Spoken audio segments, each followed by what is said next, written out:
the reason there is so much, people have such a difficult time deciding why I've been successful for this long, or trying to quantify my talent, is because it's been so obvious from day one that I wanted to be a star, that people found it very hard to believe that I also wanted to be a musician.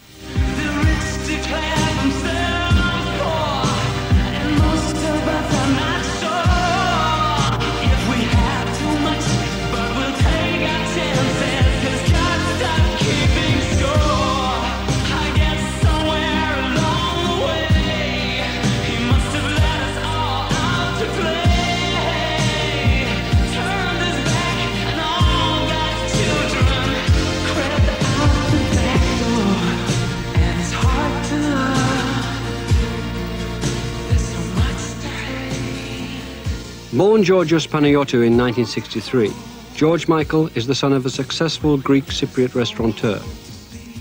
He spent his early years in the middle-class comfort of North London suburbs. When he was 12, his parents moved to Hertfordshire, and George went to school in Bushey, where he was to meet his future Wham partner, Andrew Ridgeley. I was introduced as a second-year student into Bushey Mead's comprehensive, and Andrew was appointed to take care of me. He was, in fact, the one to initiate the first group, because I had a very, even though I had a very strong will, I also knew that basically I was going to get thrown out of my very comfortable position at home if I didn't stick to the studying, and if I didn't at least pretend that I wanted to get some A-levels. So I did that. Andrew's real ambition when we met was to be either a footballer or a pop star. He knew he didn't want to go to university, and he wanted to start a band. It's my first Top of the Pops, and it's their first Top of the Pops. Wow! Hey, circus! In 1982, George Michael and Andrew Ridgeley formed Wham, and went on to become the most successful pop duo of the decade. Well, I haven't seen you face around town a while. Such a pretty Jew with an annoying smile. When I saw that girl upon your arm, I knew she won your heart with a fatal charm. I said, soul boy, let's hit the town, smoke boy. And what's with the frown? But in return, all you could say was, hi, George, meet my fiancé. Well, I first saw them on Top of the Pops, so the potential I saw was instantly a television potential. And they projected themselves in a way which no other group on Top of the Pops I'd ever seen had done. Both as a group, in that they seemed to have understood how to use Top of the Pops to project themselves, and they came across with this incredible sort of erotic intimacy. Call me good, call me bad, call me anything you want to, baby. But I know that you're sad, and I know I make you happy with the one thing that you never had. Baby, I'm your man. Don't you know that, baby? I'm your man. You bet if you're gonna do it right. When the two of you carved out Wham, did you feel you were going against the prevailing trend, or did you feel you were going with the trend that only you two knew about? Where were you directing yourselves then, or was it all a fluke? I think that the only fluke was how early it happened. I think that we actually had a very strong sense of doing something different, which really didn't get appreciated at the time. I mean, there was such a strong tongue-in-cheek element to the first three singles, and we were hailed as being some kind of social, commentators, like spokesmen for our generation, i.e. that we'd been on the dole. Actually, I hadn't. I mean, Andrew had been on the dole for years, borrowing money off me. D-H-S-S, mannerism that they're given is the very best. Wham Rap and Young Guns were among the first white rap parodies to achieve British chart success. Both songs, released in 1982, celebrated the lifestyle of the young, unattached or unemployed male. Well, supposed to be a drag if work ain't your bag, and when you let them know you're more dead than alive in a 9 to 5, then they say you've got to go and get yourself a job or get out of this house. Get yourself a job, you a man or a mouse. A finger in each ear, you pretend not to hear. Gotta get some space, get out of this place. We didn't see why everything had to be so down. So I suppose about the same time that groups like Haircut 100 were bringing pop back, we thought we'd make pop records with a little bit of black influence and throw in some humorous lyrics. But unfortunately, the humorous lyrics were taken by a lot of people very seriously and kind of shook up our own vision of what we were supposed to be doing. Because obviously when you're 18 years old and suddenly you're successful, you start to think, oh, well, if that's what I'm successful for, if I'm supposedly supposed to be making these very, if I'm supposed to be representing my generation, then I'd better start doing something about it. And I think for a while we got a bit confused. Pop groups represent their period. Often later people say that they influenced the period, but pop groups really are a reflection of the period. So I think they're very much a part of their times. After all, the first song they did was Wham rap about being on the dole. It was totally unheard of at that time for well-educated middle-class kids to be on the dole. That was a completely new experience. And that was very largely a part of what made them successful, because here they were, all these other middle-class kids on the dole who'd been told it was impossible if you went to school and you had good family behind you to end up in this situation. They immediately connected with them. But then so did all the working-class kids, because they were also used to being on the dole. So they crossed all these class barriers just like that. The only real important thing about Wham in terms of moving away from what was happening at the time was that most of the recent music had been very down in terms of youth.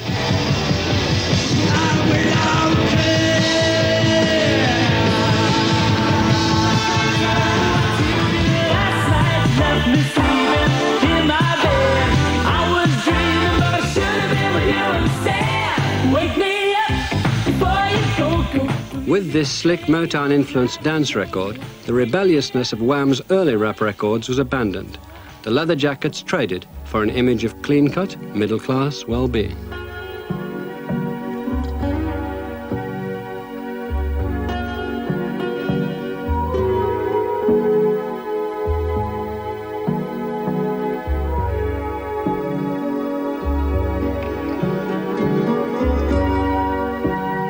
Very typical kind of second-generation immigrant in that sense that if I got anything from my father's side, it was the presumption that you go on and you move up. I mean, I was definitely supposed to become an accountant or a lawyer.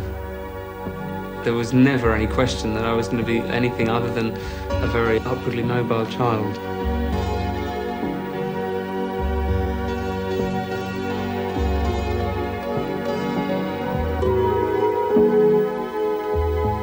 What reaction did you have to the press associating you with the yuppie, Thatcher, enterprise image of the 80s?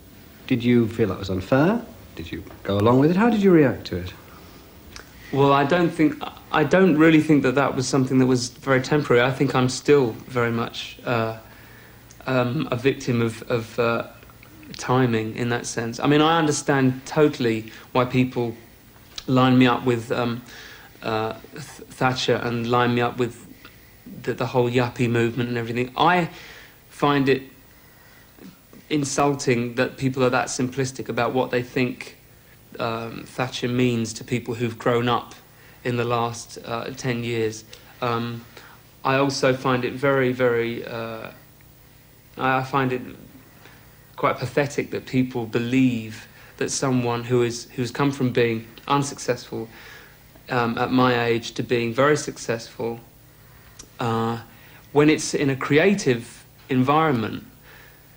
I mean, this is probably one of the few industries, I can't think of any other industry other than the film industry, where someone of my age can move independently through a business, or not independently, but basically be their own boss, because they have the raw material. Someone can move through the business to a powerful position, but not necessarily have had to make terrible moral compromises or walk on people or do very monetary things. We had the situation in a Thatcherite England where it was suddenly very respectable to be prosperous, and all through the 70s, credibility was based on not wanting to make money but actually wanting to make very serious records. Suddenly, credibility was that you were aiming to make money and to succeed financially. And that was a nerve they touched on. I think all the other people who were fed up with not achieving suddenly decided they wanted to achieve in a financial way, and Wham identified that for them. Wham, I thought, was very pure in its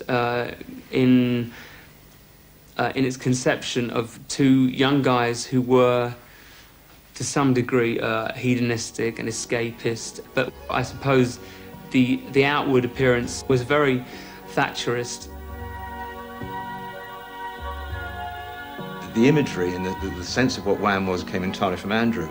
And George, when he was younger, wasn't pleased with the way he looked and was, and had copied Andrew. And eventually he became a pretty good lookalike, so that, contrary to what most people say, that Andrew had no part in Wham, it was totally the opposite. Wham was Andrew. It wasn't even Andrew and George, it was Andrew, the real Andrew and the fake one. So it was difficult to identify then what their respective roles were in the songwriting, but they were totally essential to the projection and recording of them.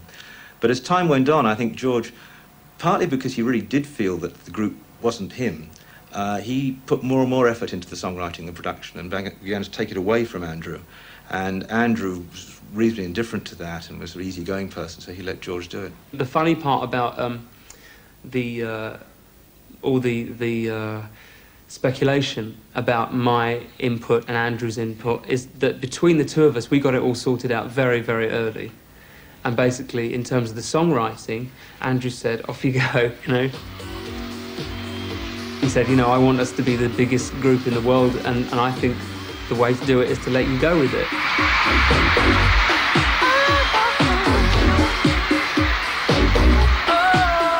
It wasn't that Andrew didn't believe he could contribute anything. I think he just saw that I had to be kind of let off the rein.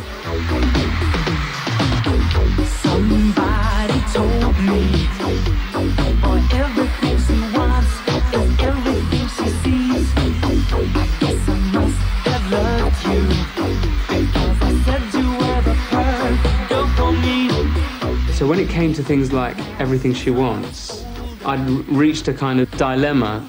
At the same time that Wham decided that they were going to rush off to Ibiza and make videos and get brown, I had decided that I was going to write without any kind of restraints in terms of the band. So I thought, what do I want to do? Do I want to write in a much more personal sense and throw off the band image? Or do I want to go with the band image and write for the band?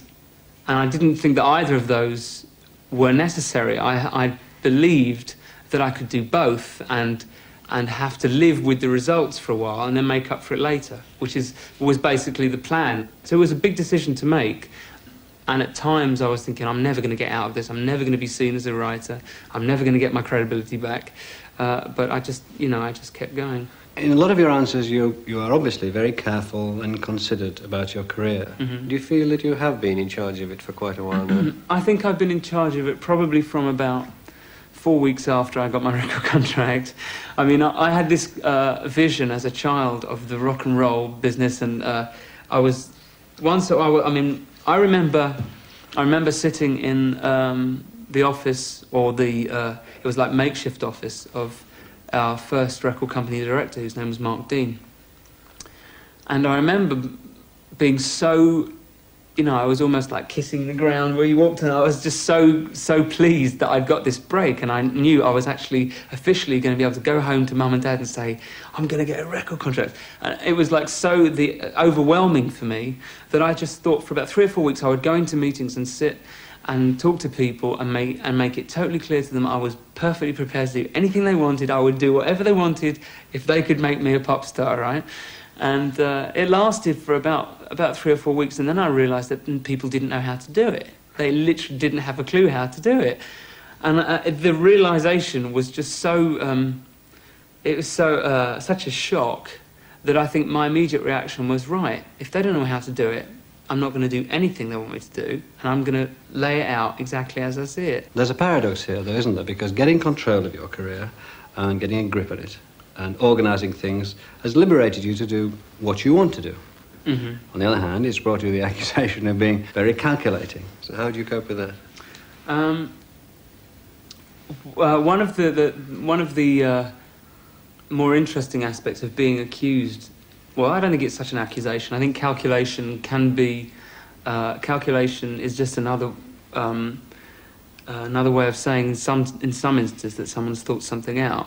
I mean, I can understand people's criticisms of my presentation or I cringe at some of the things I've done as not as an artist, as a performer. But I can see that, I don't turn around and cringe really at anything that I've written. I can see that some things are worse than others, but I don't look at anything and say, he did that to get from here to there. You know, whereas people don't seem to believe that's the case. I think my progression has been natural, and it's a writer's progression. Other people just see it as part of this big, you know, ascendant career.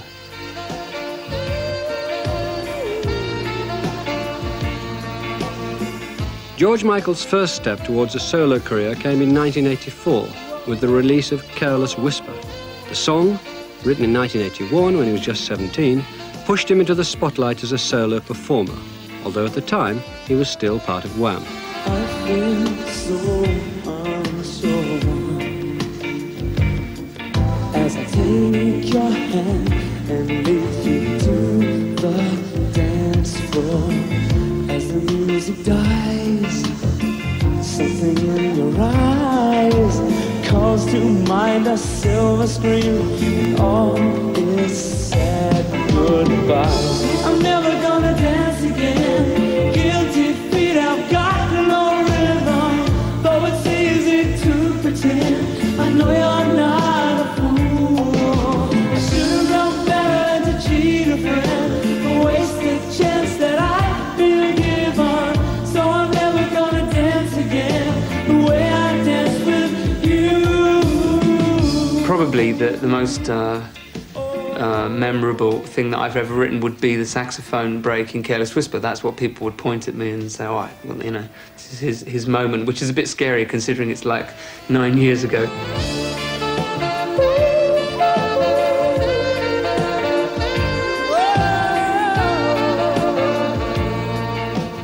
To me, it's a very precocious piece of work that was drawing in lots of different influences, and it seems to have come together. I mean, it doesn't sound like a song that was written by a 17-year-old, but I don't understand why not, because I didn't know anything about life then. I certainly didn't know anything very serious about romance. Can we do something, it's just in the monitors, just soften them a little bit, the brightness. And also a repeat or a play, something that's just going to soften it. It's just hitting me really hard up here. One of the main attractions of a song written by someone else is that there is nothing personal about it. And calling. It's not long enough played. It's not carrying it. You know your last phrase, the 4-bar phrase, and I'll just sing, a desert road from Vegas to nowhere. Let's see what it sounds like. Vegas to nowhere. Yeah, just like that. So what I'll do, I'll sing the whole 2-verse section where I sing the hot, dry wind bit and those 2 verses, and then I'll do one, I'm calling you, and then you come in again with the solo, and then finish with those 2 lines. There is some kind of release for me in the middle of a performance to actually stop singing me and just saying, right, this is an instrument and this is me using it to the best of my ability. Let me warm up, man. Is that the key?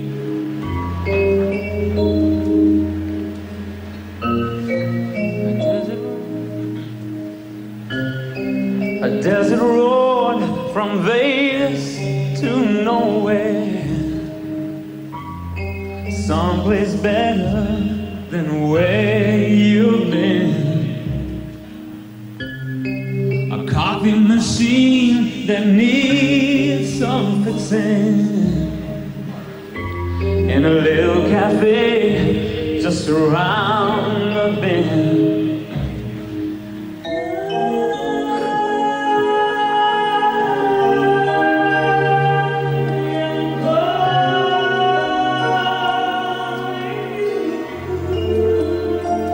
Can't you hear me?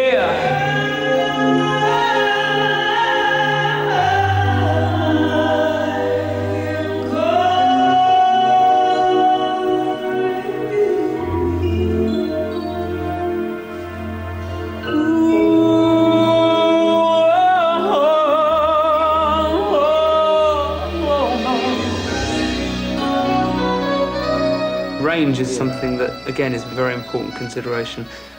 That's a very strong reason for me doing so many Stevie Wonder covers. I've done, over various sets, I've done like 4 or 5 Stevie Wonder covers, and apart from the fact that I consider him to be an incredible writer, his voice, the key that he was writing, and also over a certain time period, because now he tends to write in a much higher key, but the key he was writing for at that time is perfectly suited to my voice.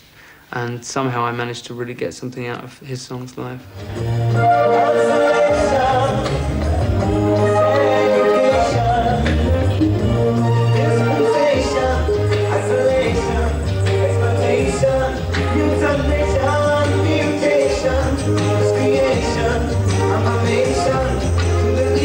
Okay.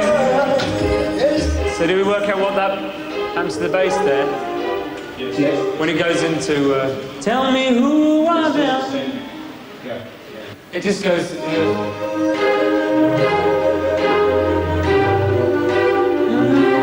Last time goes. Shame to anyone's life, living future paradise. It goes straight into it.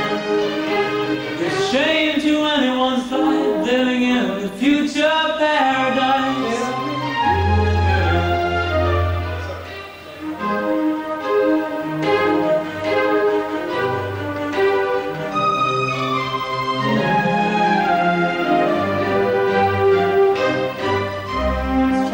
First without the bass, right? Just because I want to keep it light, and then we can see what we can put in on the bass. Because a full bass line is going to be... I think an ordinary bass is going to be too heavy on this, don't you? Yes.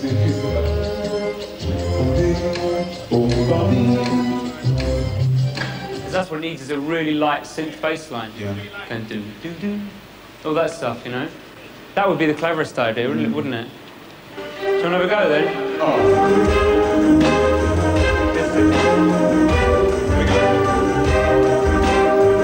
Been spending most their lives living in pastime paradise. Been spending most their lives living in pastime paradise. Been wasting most their time glorifying days long gone behind. There's an interview with Julie Burchill in which you said, "I'm not what stars are made of. I'm not Prince. I'm not Madonna." What were you saying about yourself there? I think what I was probably saying at the time, although I didn't understand it at the time,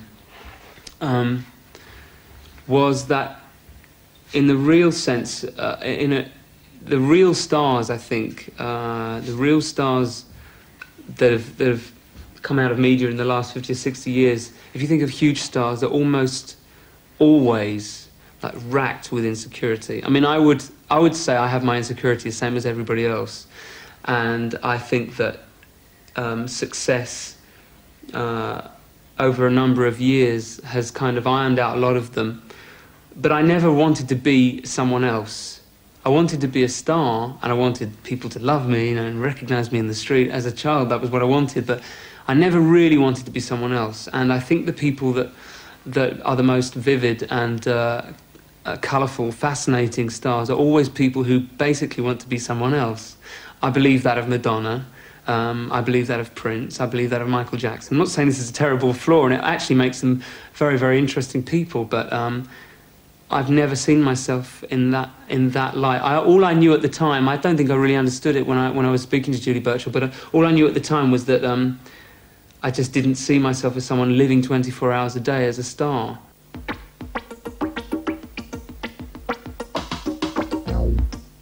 In 1986, Wham! Ended.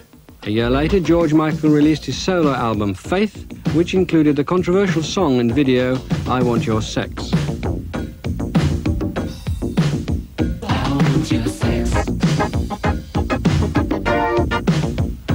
want your love. I want your sex. I want your sex.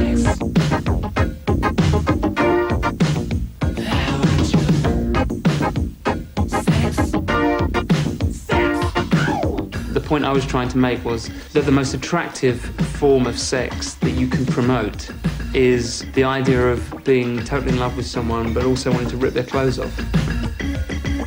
it really wasn't anything like as throwaway or as irresponsible as people try to make it out to be. I mean, to the extent that the word monogamy appeared in the video.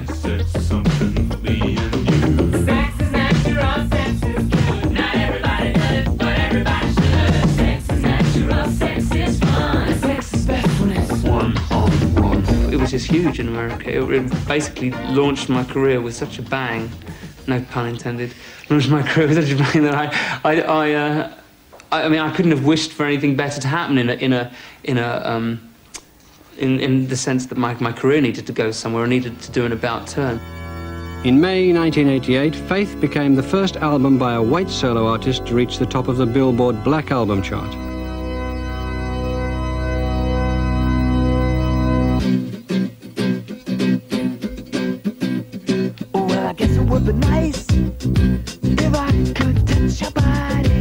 To say that you're number one on the top of the Billboard Black chart is to say that you are not an impersonator.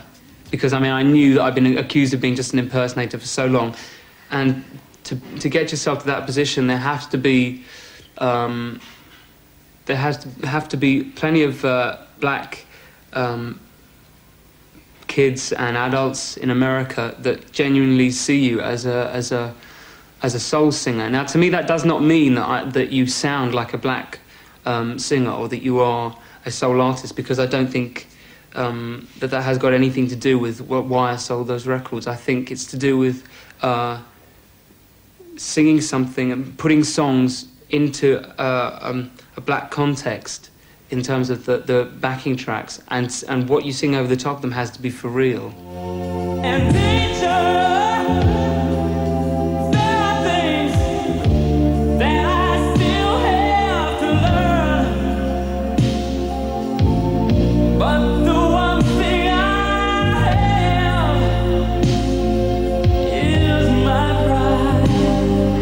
And the winner is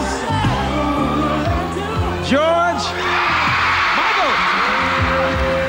Further recognition came when George Michael won in 3 categories at the American Music Industry Awards. However, 2 of these awards proved highly controversial, since they'd traditionally gone to black artists.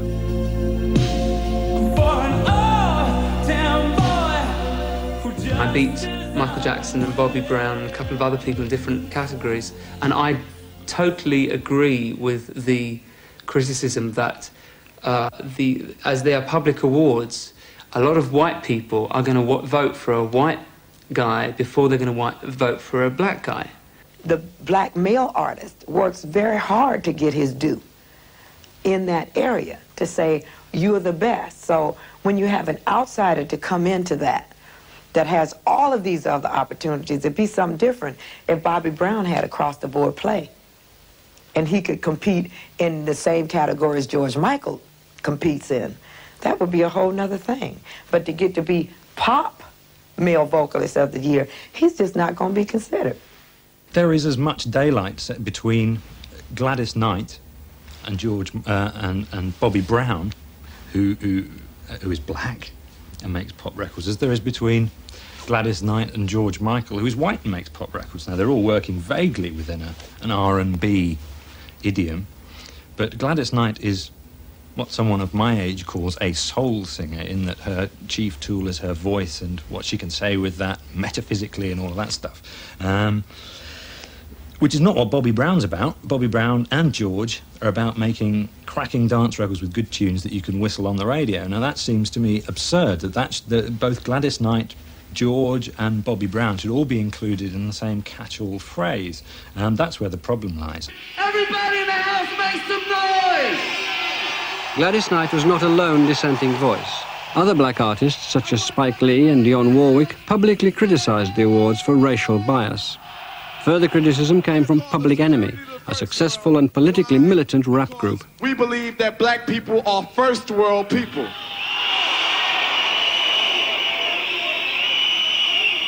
Not third world, because I don't know where third world came from. I didn't ask to be given those awards, right? I'm not going to pretend I wasn't happy to get them, but I find it very, I do understand, I understand the attitude which says, or the argument that says that this is just, this guy is just